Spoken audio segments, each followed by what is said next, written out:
조선의 한 왕이 자신이 가장 싫어하는 신하에게 밤마다 몰래 편지를 썼습니다. 그것도 한두 통이 아닙니다. 무려 300통. 그리고 그 편지에는 이런 말이 적혀 있었죠. 이 편지를 읽은 즉시 불태워라. 왕의 명령이었습니다. 그러나 그 신하는 태우지 않았습니다. 220년이 흐른 2009년, 봉인된 상자 하나가 세상에 공개됩니다. 그 안에는 조선 역사를 완전히 뒤흔들 비밀이 담겨 있었습니다. 대체 정조는 왜 그 편지를 썼을까요? 그리고 왜 적에게 보냈을까요? 이 영상을 끝까지 보신다면 당신은 조선 역사상 위대한 왕의 진짜 얼굴을 보게 될 것입니다. 그리고 아마 가슴이 먹먹해지실 겁니다. 여러분, 한 번만 상상해 보십시오. 당신이 11살입니다. 아버지가 나무 상자 안에 갇혀 8일 만에 굶어 죽습니다. 그 명령을 내린 사람은 다름 아닌 할아버지였습니다. 그리고 그 모든 일을 당신은 직접 목격합니다. 이것이 조선 제22대 왕 정조의 어린 시절입니다.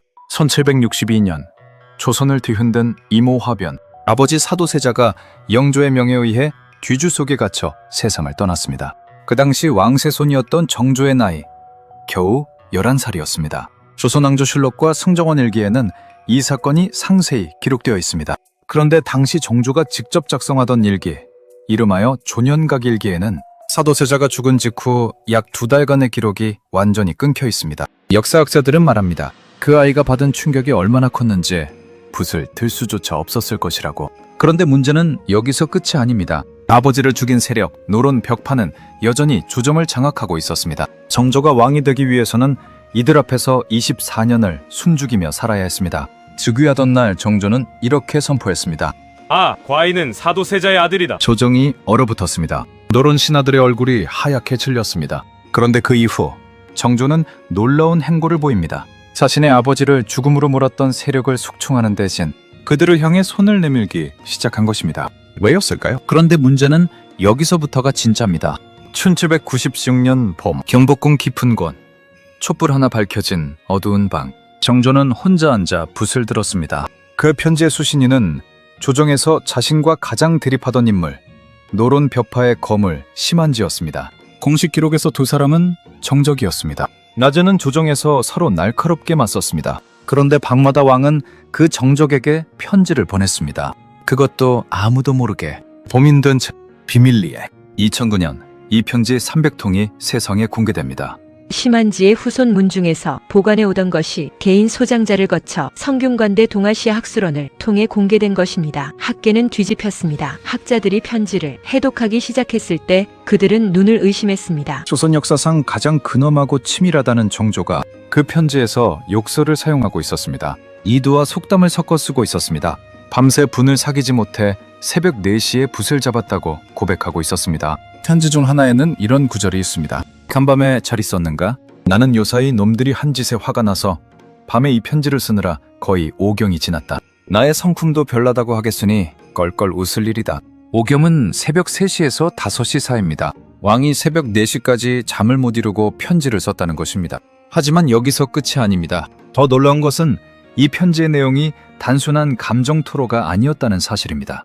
편지에는 조정의 인사 문제, 상소의 배후, 신하들에 대한 실제 평가, 그리고 정치 공작의 구체적 시나리오까지 담겨 있었습니다. 한마디로 정조는 심한지를 통해 조정을 연출하고 있었던 것입니다. 역사학자들은 이 발견을 이렇게 평가했습니다. 정조는 단순한 개혁군주가 아니었다. 그는 조선 역사상 가장 정교한 정치 연출가였다. 그런데 이 지점에서 우리는 진짜 질문을 해야 합니다. 왜 하필 심한지였을까요? 심한지는 정조와 가장 대립하던 노론 벽파의 영수였습니다. 정조의 아버지 사도세자의 죽음에 관여한 세력의 핵심 인물이었습니다. 그런 사람에게 왜 왕은 밤마다 편지를 보냈을까요? 여기에 정조의 천재성이 숨어 있습니다. 당시 조선의 정치 구조를 생각해 보십시오. 노론 벽파는 조정의 절반 이상을 장악하고 있었습니다. 그들과 정면 충돌하면 왕이라 해도 국정이 마비됩니다. 그래서 정조가 선택한 전략은 이것이었습니다. 적을 제거하지 말고 적을 이용하라. 심리학에서는 이를 포용 전략이라고 부릅니다. 손자병법에는 이런 말이 있습니다. 지피지기면 100전 불태. 상대를 알고 나를 알면 100번 싸워도 위태롭지 않다. 정조는 심한지를 적으로 두는 대신 그를 자신의 비밀 협력자로 만든 것입니다. 편지에는 이런 내용도 있습니다. 내가 사류의 두목이니 지금 사류의 전형을 구한다면 경편상경을 먼저 꼽을 것이다. 왕이 반대파의 거두를 향해 경은 우리 편의 대표자라고 말하고 있는 것입니다. 이것은 단순한 칭찬이 아닙니다. 심한지를 자신의 정치 구도 안으로 끌어당기는 정교한 심리작전이었습니다. 그리고 왕은 편지 말미마다 반드시 이 말을 덧붙였습니다. 이 편지를 읽은 후 즉시 세초하라. 세초, 즉 물로 씻어 없애라는 말입니다. 왕은 자신의 비밀이 새어나갈 것을 두려워했습니다. 그런데 여기서 반전이 있습니다. 심한지는 이 편지를 단 한 통도 태우지 않았습니다. 왜일까요? 학계에서는 이렇게 분석합니다. 심한지는 이 편지를 보험으로 생각했다는 것입니다. 만약 정조가 자신을 제거하려 한다면 이 편지를 공개함으로써 왕의 이중성을 폭로할 수 있었으니까요. 그래서 그는 받은 날짜까지 정성껏 기록하며 편지를 보관했습니다. 그런데 이 두 사람의 관계에는 우리가 상상하지 못한 또 다른 면이 있었습니다. 그 내용이 정말 놀랍습니다. 편지들을 분석하면서 학자들이 발견한 것이 있습니다. 단순히 정치 공작이나 인사 논의만이 아니었습니다. 정조는 자신의 아픔을 고백하고 있었습니다. 편지에는 이런 내용이 반복해서 등장합니다. 눈이 너무 침침해져서 책도 읽을 수가 없다. 어디가 아프고 언제 약을 얼만큼 먹고 있는데 아파 죽겠도다. 편지가 끊겼는데 나를 까맣게 잊었는가. 소식이 없어 아쉬웠다. 그리고 이런 내용도 있습니다. 심한지 부인의 병환이 낫기를 바라며 약재를 보낸다. 왕이 자신의 정적에게 그 부인의 병을 걱정하며 약을 보냈습니다. 여기서 우리는 깨닫습니다. 정조는 단순히 정치적으로 심한지를 이용한 것이 아니었습니다. 그는 진심으로 그 인간 심한지를 신뢰하고 있었던 것입니다. 다시 처음으로 돌아가 봅시다. 11살의 아버지의 죽음을 목격한 아이, 24년을 홀로 버텨온 왕세손, 즉위 후에도 사방이 적으로 둘러싸인 고독한 왕. 정조에게는 진심을 털어놓을 사람이 단 한 명도 없었습니다. 왕에게는 비밀이 없어야 합니다. 왕의 말 한마디는 정치적 무기가 됩니다. 그래서 왕은 늘 가면을 쓰고 살아야 했습니다. 그런데 그 가면 뒤에서 정조는 매일 밤 편지를 썼습니다. 심한지라는 인물에게, 정적이었지만 동시에 가장 솔직할 수 있는 인물에게. 왜냐하면 심한지도 역시 비밀을 공유하고 있었으므로 그 역시 이 관계를 외부에 발설할 수 없었습니다. 역설적으로 정조에게 가장 안전한 대화 상대는 그의 가장 강력한 적이었던 것입니다. 인간 정조는 외로운 사람이었습니다. 오늘날의 리더십 심리학자들은 이렇게 말합니다. 가장 고독한 자리는 권력의 정점이다. 왜냐하면 그 자리에 오를수록 진심을 말할 수 있는 상대가 줄어들기 때문이다. 정조가 새벽 4시에 촛불을 켜고 편지를 쓴 이유는 단 하나였을 것입니다. 누군가에게, 단 한 사람에게라도 진심을 말하고 싶었기 때문입니다. 그리고 그 편지들은 220년이 지나 2009년에 세상에 공개됩니다.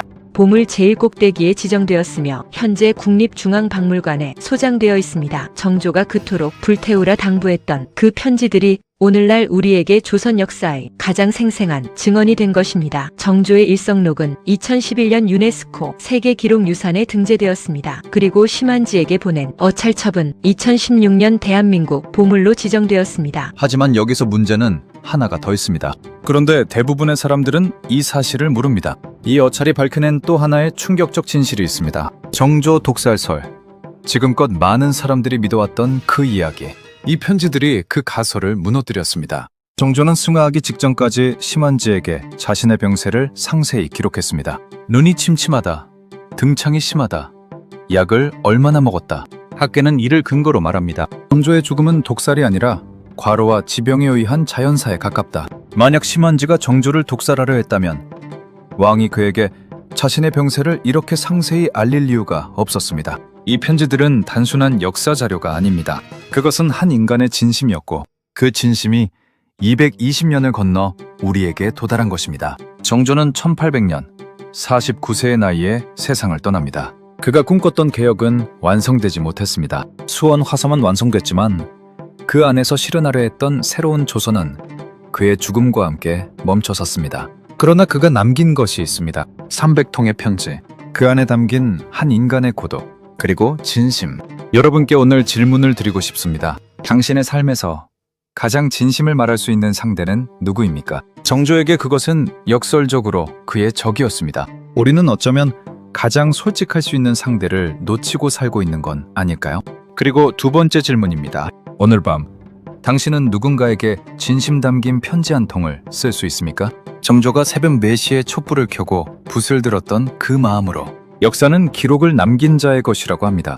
하지만 진짜 역사는 진심을 남긴 자의 것입니다. 이 영상이 좋으셨다면 오늘 여러분 주변의 소중한 사람에게 이 영상을 공유해 주십시오. 정조가 밤마다 편지를 썼던 진짜 이유를 알고 나서 나는 오늘 편지 한 통을 쓰기로 했습니다. 댓글로 여러분의 이야기를 들려주십시오. 여러분이 가장 진심을 말할 수 있는 상대는 누구인지, 그리고 오늘 누군가에게 편지를 쓰고 싶다는 생각이 드셨다면 그 한 줄만 남겨주십시오. 정조가 남긴 말이 있습니다. 날마다 스스로를 반성하라. 그 마음으로 쓴 일기가 일성록이 됐고 그 일기는 오늘 유네스코 세계 기록 유산이 됩니다. 당신의 오늘 하루는 훗날 어떤 기록으로 남겠습니까?